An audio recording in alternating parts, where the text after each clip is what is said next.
Quintus is one of the key characters in The Chosen. We've seen him all the way from the beginning of season 1 until the big showdown in season 2, episode 7 with Jesus. And I'm sure that we're going to be seeing more of him in season 3 to come. We know that Quintus is an adversary, getting more and more upset about what Jesus is doing in his town and in his region, even quoting the famous line, "No more bones, Jesus," in season 2 as they meet for the first time. Even going as far as to say straight to Jesus' face, "Don't make me kill you." But then this conversation ends in season 2, episode 7, with Quintus kind of jabbing at Jesus about John the Baptist, and then Jesus replying back, "It was a privilege to speak with you today, Quintus." But what if? What if things happened differently on this day? What if, instead of the normal timeline, we had something different? What if Jesus called something out of Quintus? What if Quintus became a Christian? And remember, none of this is scripture, none of this is to be studied or anything like that. This is just a fun exercise to walk through what it would be like if Quintus became a Christian within the show The Chosen. So, imagine with me. We'll start right here. In the place where Jesus and Quintus first met. Everything in The Chosen happened exactly as it had up to this point. Quintus had ordered the decree to bring Jesus in for questioning. Quintus is curious about this street preacher. Is he dangerous, insane, helpful, or just a nuisance? Well, here he comes to have his questions answered. The conversation goes exactly as it does in the show, until nearing the end of the conversation. Quintus is confused by the last statement Jesus makes about his father. "I won't make you do anything. But my father, on the other hand." So he decides to quickly end the conversation there. He tells Jesus, "You're free to go." Instead of getting up, though, this is where things change. Jesus doesn't leave as he does in the show, but instead he looks at Quintus inquisitively. Quintus, feeling uncomfortable, narrows his gaze at Jesus and repeats himself. "I said you're free to go." "Just one more question," Jesus responds. "Well, get to it, preacher," Quintus bellows. "Do you ever think you'll live up to Severus?" Quintus, stunned, looks into the eyes of Jesus, pauses. Without averting his gaze, he tells Atticus, "Leave." Atticus quickly leaves the room but stays close so he can hear what happens. "So you know my brother?" Quintus says. Jesus replies, "Firstborn of your family, and of course the most successful, a general in Caesar's army by the time he was 20, you've wanted nothing more than to be just like him since you were a boy." Quintus, more frustrated than confused, looks at Jesus and says, "Who told you this?" "My Father in heaven knows everything about you, Quintus. You strive to seek the approval of those around you. But the truth is that all you need to seek is me." To keep himself from going insane, he laughs to himself and quickly comes up with an explanation of how Jesus would know this. "I suppose that rat Matthew had more information than I gave him credit." Ignoring this comment, Jesus goes on, "I saw you even then, Quintus, when you were at your lowest, when your brother stole the woman that was betrothed to you. You screamed out to the sky and asked for help. But what you didn't realize is that the gods of your ancestors and of your household can't hear you. But I can." Quintus is overwhelmed by emotion and doesn't know how to process what is happening here in his chamber. But the conversation continues as Jesus begins to pour out over Quintus. Over and over again, we see as Quintus is transformed. Not all at once, but the process has begun. This conversation lasts for hours, and the two of them continue to talk until nightfall arrives. Over the next several months, Quintus makes it a priority in his life to see what the customs are of the Jews. He does not see himself as one of them, but knows that he must understand the scriptures that Jesus spoke about. He begins to study and read, and to see the prophecies that talk about Jesus that are being realized in front of his eyes. Now, of course, he does all this under the guise of wanting to be a better leader for the Roman government.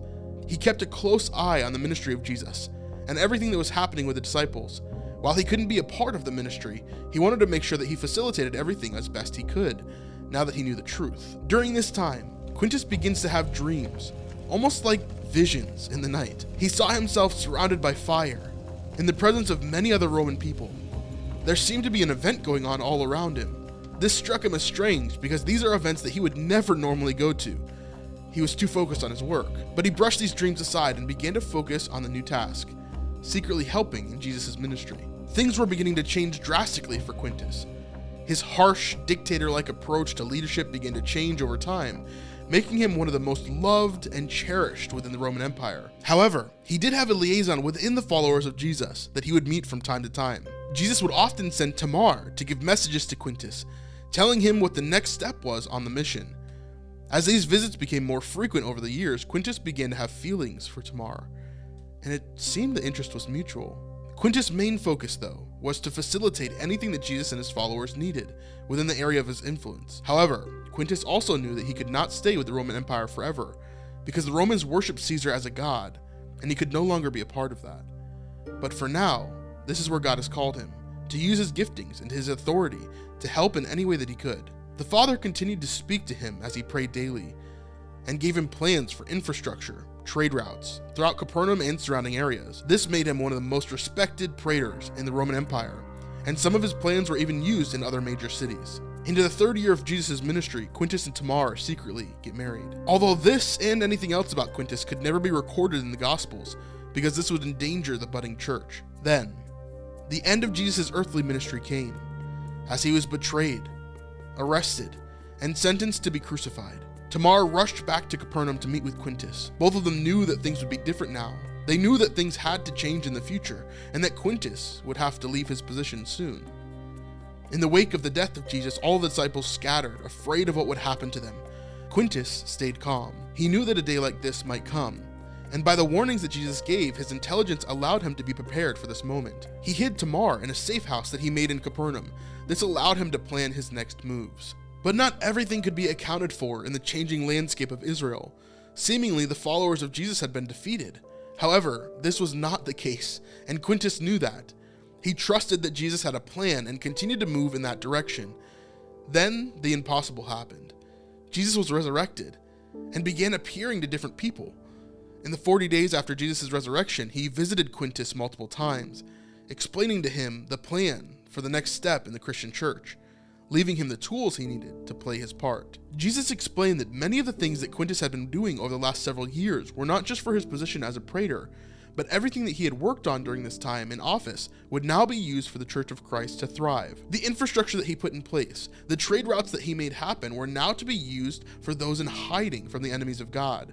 He took the plans out of the archives and burnt them all so that no one would know these secret passages and the infrastructure that he put in place other than him and those that needed to use it. Then at once he left his position in Capernaum and ran into hiding with his newly pregnant wife, Tamar. For the next several decades, Quintus and Tamar watched as the church grew like wildfire. They saw miracles, healing, really amazing things led by the apostles of Christ. But their main mission was to help those that were in jeopardy of death or torture from the Roman Empire or from the Jews. They facilitated safe travel, passage, and safe houses within multiple cities so that everyone that needed a place to stay had one. Quintus also used his wit and quick mind to solve logistical problems for the early church and for the apostles themselves. Quintus and Tamar had a hard, grueling, but fulfilling life, not as Jews, not as Romans, not as Israelites, but as Christians.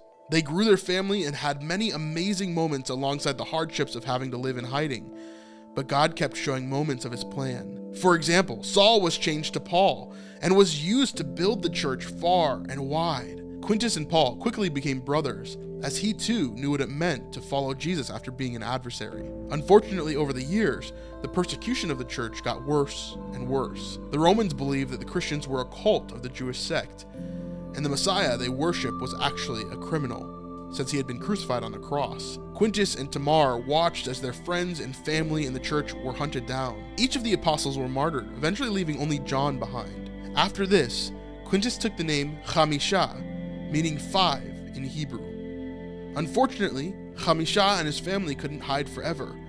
In the year 64 AD, after the Great Fire of Rome, Christians were targeted as the reason for the fire. Emperor Nero tortured many Christians to find out who led them and where to find them, and eventually he found the name Quintus, a Roman traitor amongst the likes of the Jewish people. Chamisha is then forced to leave his family so that they would not be found. He thought to himself, greater love has no one than this, to lay down one's life for one's friends. Nero's Roman army was so close to finding the underground routes and the infrastructure that Quintus had put in place. So, Chamisha, Quintus, was forced to turn himself in. The dreams Quintus once had began to come back.